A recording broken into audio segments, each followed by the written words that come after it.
Since I found out Prey director Dan Trachtenberg made 10 Cloverfield Lane, I've been wanting to watch him and I eventually cover his filmography on the channel. However, I'd never seen the original Cloverfield, and as a completionist, I thought it would be best to tackle it first before diving into its sequel.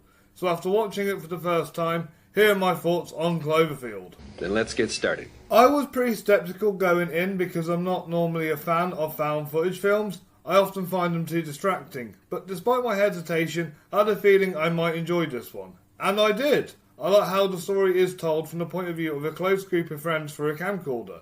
It feels gritty, raw and authentic. Exactly how I imagine people might actually react during a monster attack. Magnificent! Magnificent! Magnificent!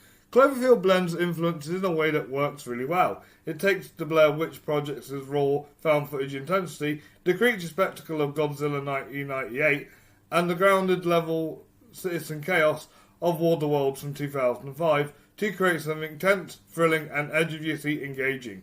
Unlike Blair Witch Project, which left me feeling like I wasted my time, Cloverfield delivers a satisfying conclusion while still leaving the door open to explore more from this world. It's a bold strategy, Cotton. Let's see if it pays off for him. Matt Reeves' direction is especially impressive, considering this was his first feature film in 12 years. You can see the seeds of a strong filmmaker he'd go on to become. His use of the found footage formula feels purposeful and immersive. It draws you in without becoming artsy for the sake of it.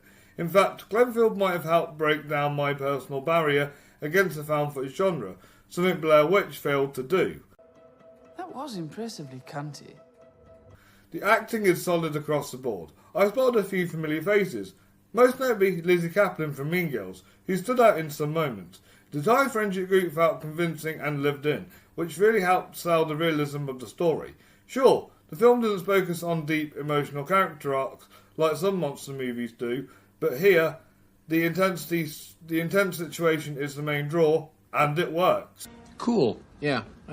If it ain't broke. Before I reveal my final score on Cloverfield, just want to remind you all to like this video, subscribe to Fright on Flix, and follow us on social media so you don't miss a single scare. Are you a fan of Cloverfield? Let me know in the comments down below. If this video gets enough views, I'll review the other 2 films in the franchise. Share it around and check out all my past reviews while you're here.